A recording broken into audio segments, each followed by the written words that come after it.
Hello everyone. आज हम लोग पढ़ेंगे जो क्लास 12th है उसका पॉलिटिकल साइंस का 2022 का प्रश्न पत्र। ये प्रश्न पत्र बहुत महत्वपूर्ण है, बहुत महत्वपूर्ण है परीक्षा के दृष्टिकोण से। इसी प्रकार 21 को बताएंगे, 22 को बताएंगे, 19 का बताएंगे, सब सवाल को बताएंगे। चलिए ठीक है। तो पहला सवाल है,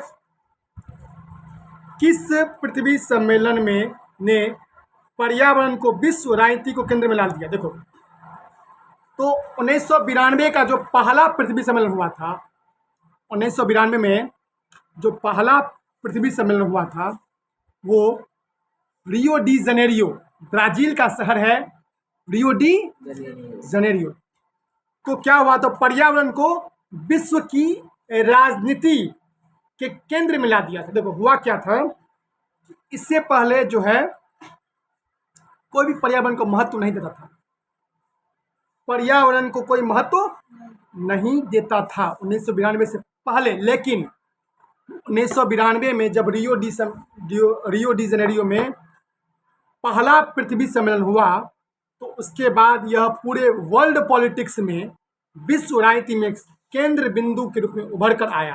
फिर सब देश के नेताओं को लगा, रे ये तो सही में बहुत बड़ा बात है, नहीं तो फिर तो ऐसे में देश तो अंधकार में हो जाएगा।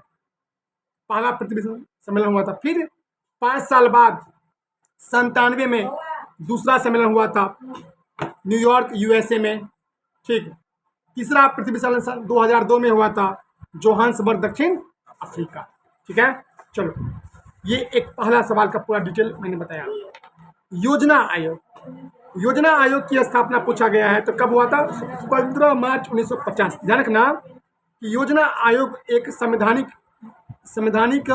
निकाय नहीं है, इसका जिक्र संविधान में नहीं है, ये गैर संवैधानिक है। अगर आपसे कोई पूछे कि योजना आयोग, जिसका नाम बदल कर नीति आयोग कर दिया गया है, नीति आयोग जिसकी स्थापना 1 जनवरी 2015 को किया गया, निर्णय 2014 में ही हो गया था। मतलब जो योजना आयोग का नाम बदलकर नीति आयोग कर दिया गया, लेकिन फाइनली किया गया 15 में। ठीक है। तो यह एक गैर संवैधानिक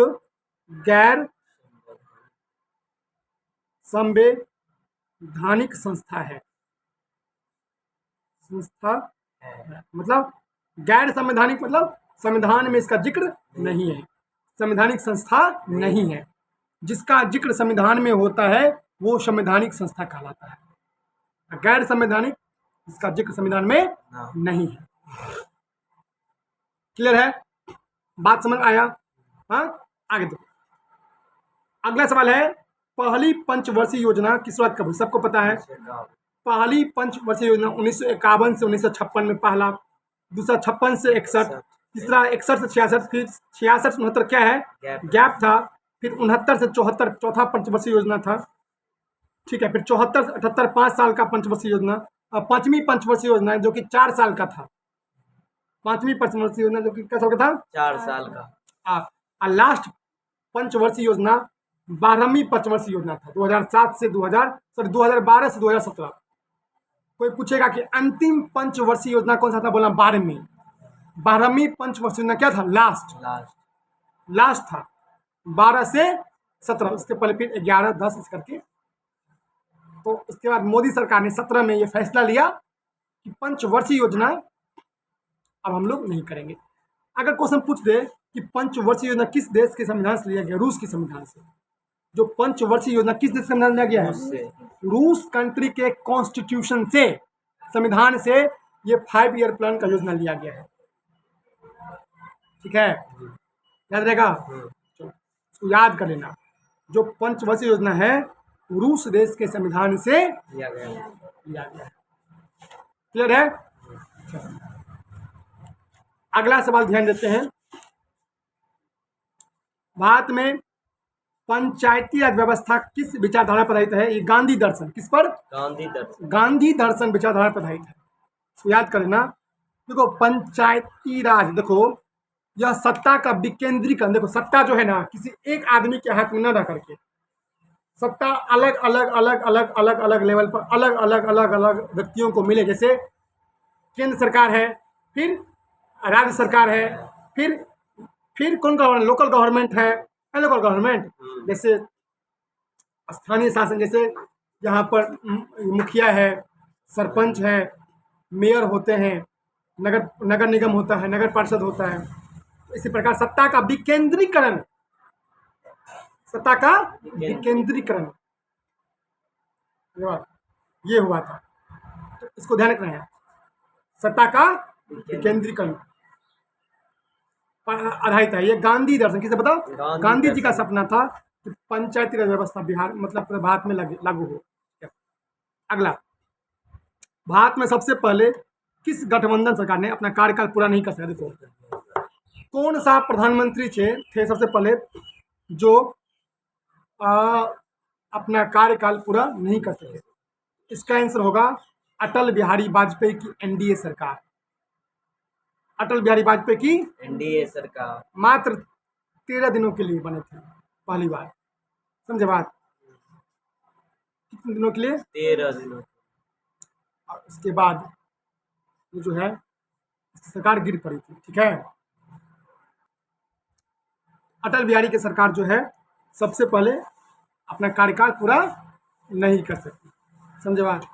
चलो अगला सवाल, संयुक्त मोर्चा की सरकार। देखो सुनो इधर ध्यान दो, भारत में जो संयुक्त मोर्चा है इसकी सरकार 1996 कब बनी थी? 96।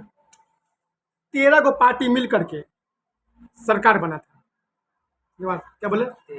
13 को पार्टी मिलकर क्या बना था? सरकार बनाया था। समझे बात? 13 राजनीतिक दलों ने गठबंधन करके संयुक्त मोर्चा की सरकार में थी। पहली बार पीएम कौन थे? एचडी देवगौड़ा। याद इधर सीखो, पहली बार प्रधानमंत्री बने थे एचडी देवगौड़ा। बोलो एचडी देवगौड़ा। और दूसरी बार इंद्र कुमार गुजराल। दूसरी बार इंद्र कुमार गुजराल 1998 में। देखो सुनो ध्यान दो, पूरा कहानी समझो। 13 को पार्टी मिलकर सरकार बनाया। क्या गो? 13 पार्टी। 1 पर 3 13। ध्यान सुनो, 13 पॉलिटिकल पार्टी मिलकर के सरकार बनाया और इसी को बोलते हैं संयुक्त मोर्चा। क्या बोलते हैं? संयुक्त मोर्चा। ये 1996 में बना था और इसके जो प्रधानमंत्री थे वो थे एचडी देवगौड़ा। कौन थे? एचडी देवगौड़ा। फिर एचडी देवगौड़ा कुछ दिन के लिए हट गए। फिर 98 में इंद्र कुमार गुजराल बने। इंद्र कुमार गुजराल 1998 बने थे। पहला बताओ, 13 पॉलिटिकल पार्टी ने मिलकर सरकार बनाई, इसे क्या कहते हैं? संयुक्त मोर्चा। यह संयुक्त मोर्चा कब बना था? 1996। इसके प्रधानमंत्री कौन थे? एचडी देवगौड़ा। फिर एचडी देवगौड़ा हट गए तो फिर कौन बना? इंद्र कुमार गुजराल। बोलो इंद्र कुमार गुजराल 1998। ठीक है, क्लियर? सुरक्षा परिषद के कोई अस्थायी सदस्य का कार्यकाल होता है। देखो जो सुरक्षा परिषद होता है ना, जो अस्थायी सदस्य जो होता है, देखो उसका कार्यकाल 2 साल के लिए। कितने साल का बताओ? 2 वर्षों के लिए। ध्यान दीजिए, सुरक्षा परिषद में 2 तरह का मेंबर होता है, एक होता है अस्थाई, एक होता है अस्थाई। ध्यान सुनो, सुरक्षा परिषद में 5 अस्थाई मेंबर है और 10 अस्थाई मेंबर है। क्या बोले? 5 अस्थाई परमानेंट मेंबर और 10 टेम्पोररी है अस्थाई, जो अदला बदली हो सकता है। ये 5 फिक्स है। 5 क्या है? जो पूरे विश्व की सुरक्षा को मतलब ये करता है। देखो कौन कौन है। एक है यूके, एक है यूएसए, एक है चीन, एक है फ्रांस, एक है रूस। फिर से बोलो, यूके यूएसए, चीन फ्रांस, रूस। यूके यूएसए चीन फ्रांस रूस। ये 5 अस्थाई मेंबर किसके मेंबर है? अस्थाई मेंबर है अस्थाई सदस्य हैं किसके? सुरक्षा परिषद। हाँ, अस्थाई जो हो गया सो हो गया, वो लाइफ लॉन्ग रहेगा, कभी हटेगा नहीं। लेकिन लेकिन 10 जो है वो अस्थाई है। 10 क्या है? अस्थाई। इसका कार्यकाल 2 वर्ष का होता है। भारत अस्थाई मेंबर है। भारत कैसे मेंबर है? अस्थाई। भारत अस्थाई मेंबर है, यानी 2 साल बाद ये हट भी सकता है, 2 साल बाद रह भी सकता है। डिपेंड करता है कि इसको रखना चाहेगा कि नहीं। समझे? एक बार फिर से रिवीजन कर लो। सुरक्षा परिषद के कितने अस्थाई मेंबर हैं? 5। 5। कौन कौन? यूके, यूएसए, चीन, चीन, रूस और फ्रांस। रूस, फ्रांस। 5 को हो गया। ठीक, क्लियर। अब देखते हैं अस्थाई कितने सदस्य हैं? 10। 10। अब भारत आता है अस्थाई में, किसमें आता है? अस्थाई।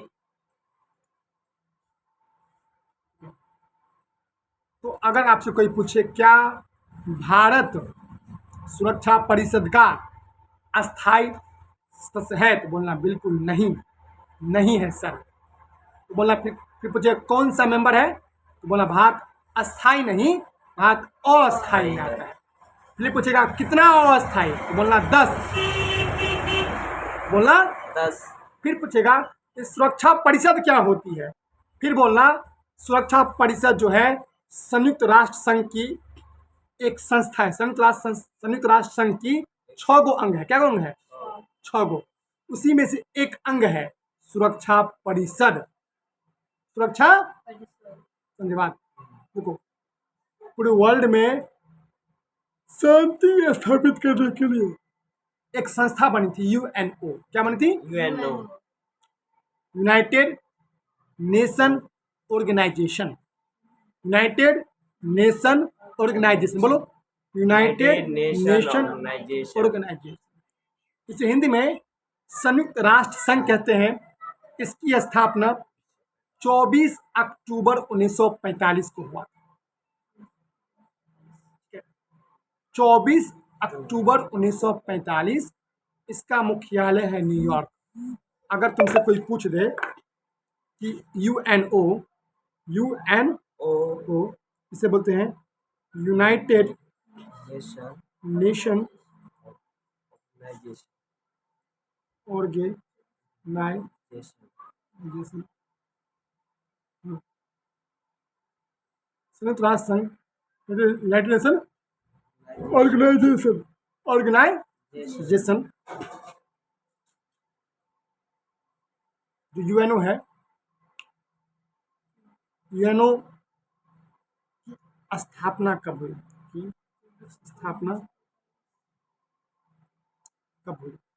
क्या बोलोगे? 24 अक्टूबर 1945। 24 अक्टूबर 1945।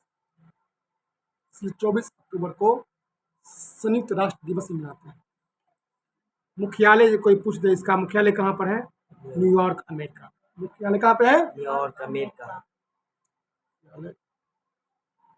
न्यूयॉर्क एक राज्य है अमेरिका का। अमेरिका में कुल 50 गो राज्य है। कितना राज्य है? 50 राज्य है अमेरिका में। कुल 50 राज्य है, इसमें एक राज्य है न्यूयॉर्क। बहुत सारा राज्य है, न्यूयॉर्क है, वाशिंगटन, फिर बात करते हैं आपको डिस्ट्रिक्ट ऑफ कोलंबिया है, बहुत स्टेट है। ठीक है, 50 से कुल। तो देखो यूएनओ का ही एक अंग है सुरक्षा परिषद। क्या है? सुरक्षा परिषद। तो पूछे सुरक्षा परिषद क्या है, तो बोलना यूएनओ का एक अंग है। यूएनओ कितने अंग होते हैं? 6 गो। महासभा, सुरक्षा परिषद, अंतर्राष्ट्रीय कोर्ट, इस सब इनके अंग हैं। कौन संयुक्त राष्ट्र संघ का सदस्य मुख्य अंग नहीं है? देखो आया ना, कौन अंग नहीं है? 6 अंग है। कितने अंग है? 6 अंग है। देखो सबको पता है सुरक्षा परिषद किसका अंग है? संयुक्त राष्ट्र संघ का अंग है। अभी मैंने पढ़ाया संयुक्त राष्ट्र संघ अंग है किसका? यूएनओ का, संयुक्त राष्ट्र संघ का, जिसकी स्थापना 24 अक्टूबर 1945 को हुई थी। इसका मुख्यालय न्यूयॉर्क, अमेरिका है। फिर महासभा, महासभा भी इसका अंग है। अंतर्राष्ट्रीय न्यायालय, इंटरनेशनल कोर्ट। है। दो देशों के बीच में अगर झगड़ा होता है इसको कौन सुनेगा? अंतर्राष्ट्रीय को राष्ट्रीय न्यायालय, कोर्ट। इसका मुख्यालय है द हेग। द एक हेग। पूछेगा इंटरनेशनल कोर्ट का मुख्यालय कहाँ है? The Hague. द एक हेग। इसका कार्यकाल जो होता है, जज का कार्यकाल 9 वर्ष के लिए। कितना जज के लिए? 9 वर्ष। अगर तुम इसके जज बन जाओगे तो 9 साल के लिए जज बनोगे। अब 15 को जज है। कितना जज है? 15,000। 15 जज है इसमें। देखो कहानी सुनो, चलो कहानी बताते हैं। कहानी है इंटरनेशनल कोर्ट की।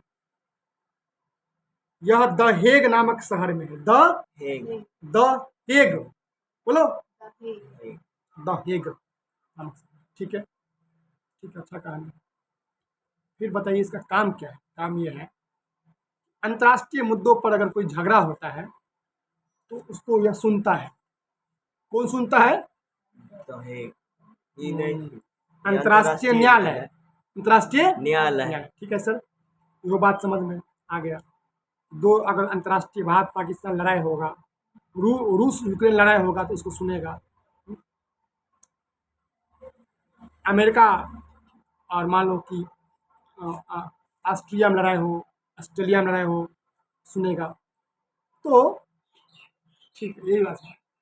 बताए जज कितने? जज होता है 15 को जज। कितना जज? 15 15। 5 5 5 5 तिया 15 15 जज होता है। और प्रत्येक जज 9 साल के लिए होते हैं। जैसे मैं अगर जज बना, मान लो, इसे तो बनूंगा ही नहीं, अगर बन गए तो 2022 से लेकर 9 साल तक रहेंगे। कब तक? 22 में न जोड़ो, 31 में हम रिटायर करेंगे। तो याद कर लो बढ़िया से, अंतर्राष्ट्रीय न्यायालय में कुल 15 न्यायाधीश हैं। उनका कार्यकाल 9 वर्ष का होता है। इसका मुख्यालय द हेग है। द एक हेग है। क्लियर? और अंतर्राष्ट्रीय न्यायालय किसका अंग है? यूएनओ नहीं, ये यूएनओ का। सुरक्षा परिषद तो खुद अंग है। हाँ, सुरक्षा परिषद तो खुद अंग है। किसका? संयुक्त राष्ट्र संघ का। देखो यह लिखा है ना, निम्न में कौन संयुक्त राष्ट्र संघ का अंग नहीं है? तो महासभा भी अंग है। महासभा भी अंग है। अंतर्राष्ट्रीय न्यायालय भी अंग है। सुरक्षा परिषद भी अंग है। लेकिन बच्चों, विश्व स्वास्थ्य संगठन ये अंग नहीं है। इसका हेडक्वार्टर है जिनेवा। कहाँ है? जिनेवा। जिनेवा। अगर कोई पूछे, इसका मुख्यालय पूछे कि बोलो बेटा कि संयुक्त स्वास्थ्य संगठन, वर्ल्ड हेल्थ ऑर्गेनाइजेशन का मुख्यालय कहाँ पर है? Geneva. Geneva, Geneva Switzerland. Switzerland में है। और इसकी स्थापना 7 अप्रैल 1948 इसलिए 7 अप्रैल को विश्व स्वास्थ्य दिवस मनाते हैं। 7 अप्रैल क्या मनाते हैं? विश्व स्वास्थ्य दिवस मनाते हैं। कब मनाते हैं? 7 अप्रैल को मनाते हैं। 20 अप्रैल नहीं, 7 अप्रैल। 7 अप्रैल को विश्व स्वास्थ्य दिवस मनाते हैं बच्चों। क्यों मनाते हैं सर? क्योंकि इसी दिन हुआ था WHO की स्थापना। WHO क्या होता है? World Health Organisation. थोड़ा बढ़िया से बताइए, विश्व स्वास्थ्य संगठन, इसका क्या कार्य होता है सर? इसका कार्य होता है जो नया नया बीमारी होता है उसका नामकरण, जैसे कोरोना।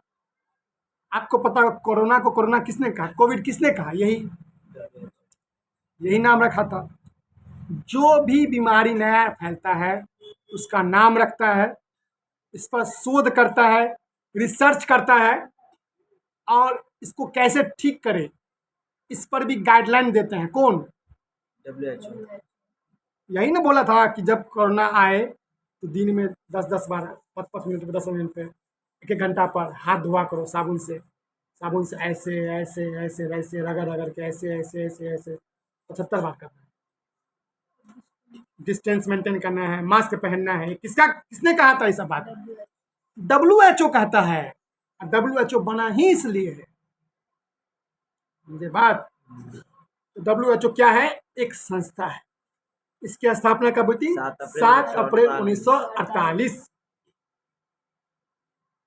और इसलिए 7 अप्रैल को विश्व स्वास्थ्य दिवस मनाते हैं प्यारे बच्चों। क्लियर?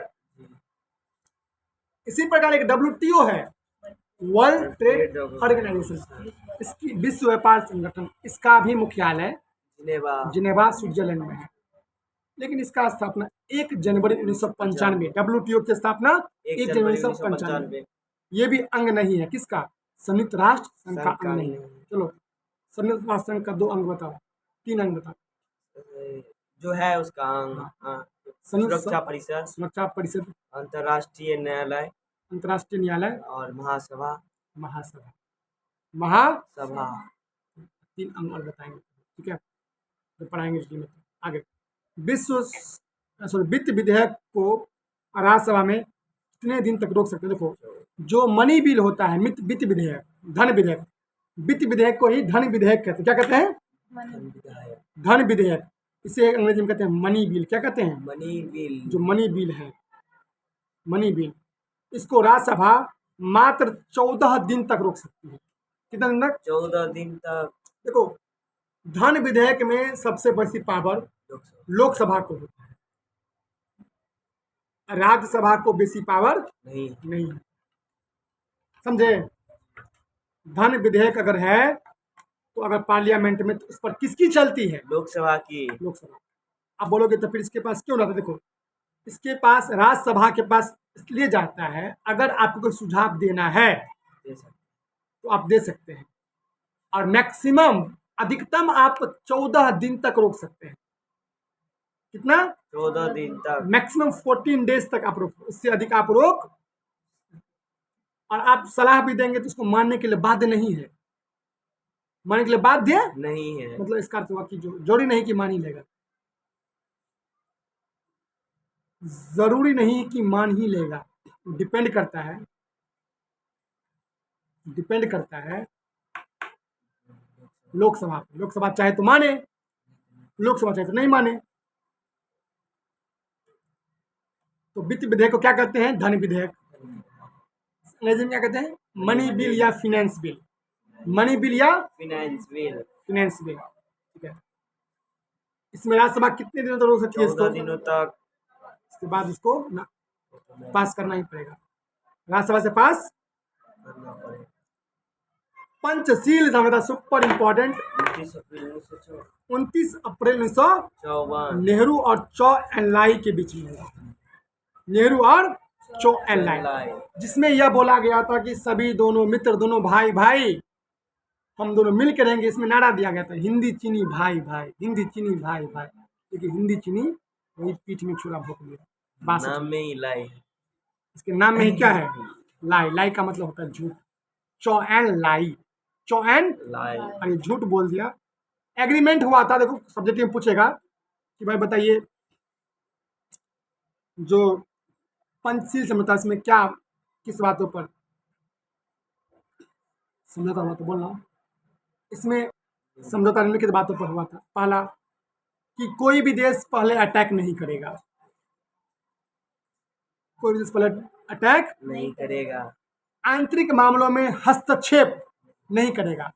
चाइना में जो हो रहा है तो चाइना वाला समझे, भारत में जो हो रहा है भारत में समझे।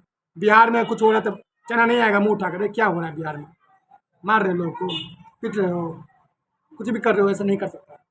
चाइना में अगर, चाइना के संघाई में कुछ हो रहा है, चाइना के सारे संघाई, तो यहाँ के लोग, मोदी जी नहीं जाएंगे मुंह उठा के, मुंह बोलेंगे क्या ऐसे कर रहे हो? वहाँ पर अपना राज्य है, जो मन कर रहा है वो करेगा।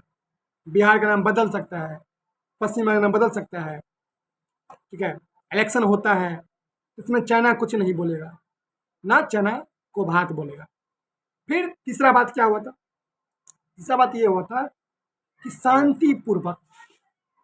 शांतिपूर्वक तुम भी जियो हम भी जिए, फिर व्यापार करेंगे दोनों भाई मिलकर के। क्या करेंगे? व्यापार पर विवाद हुआ था।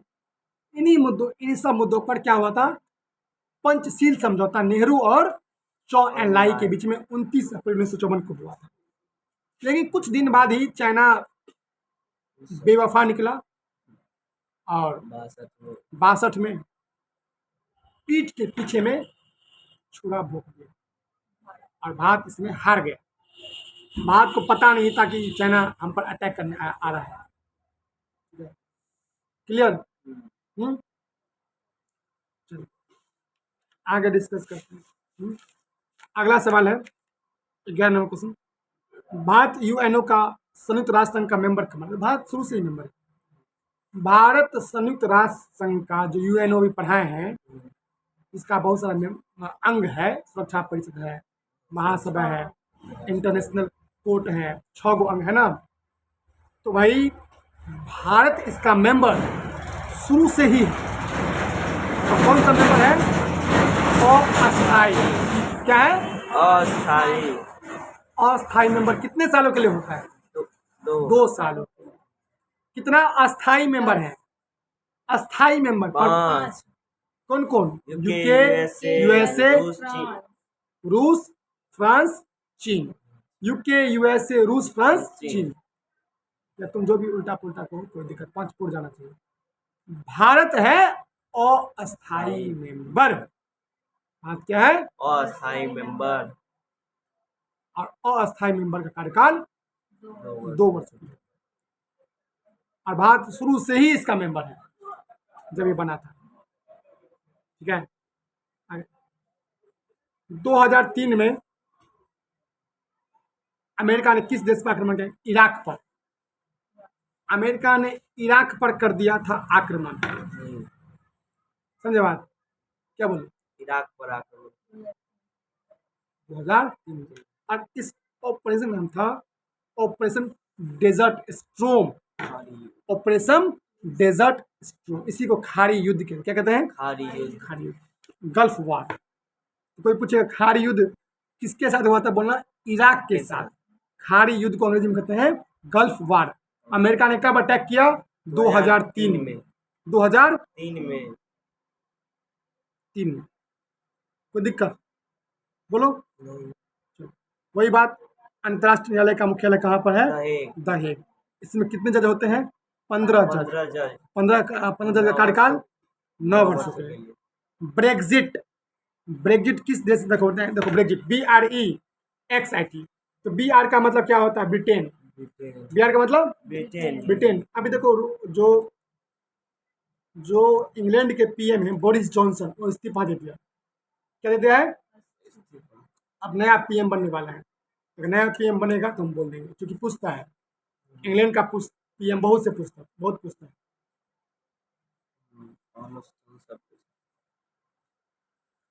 इंग्लैंड का PM अभी बोरिस जॉनसन थे, इन्होंने रिजाइन कर दिया। ठीक है। तो ब्रेग्जिट BREXIT। ब्रिटेन अगर एग्जिट कर जाता है, ब्रिटेन हट जाता है, तो क्या आता है? ब्रेग्जिट।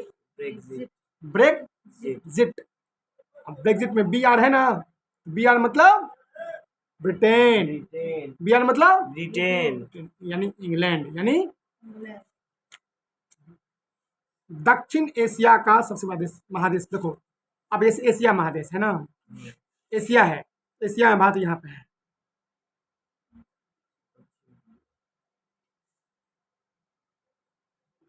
दक्षिण एशिया में जैसे वो पता है, ये एशिया है। ये क्या है? एशिया।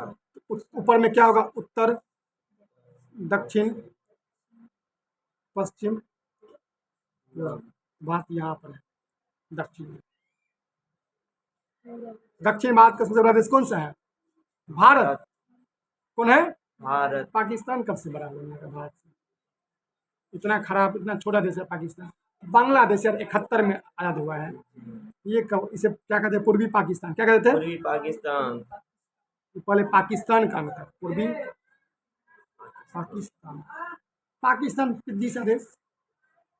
और अफगानिस्तान यार, अफगानिस्तान इतना छोटा देश है, इसको अपना सरकार लेकर भागा है। जो अफगानिस्तान ऐसा देश है जिसका यहाँ अपना सरकार जो था सरकार से भाग गया और ये इस्लामिक कंट्री बन गया। इस्लामिक कहते हैं आतंकवादी सब यहाँ पर तालिबान। तालिबानी से कब्जा कर लिया।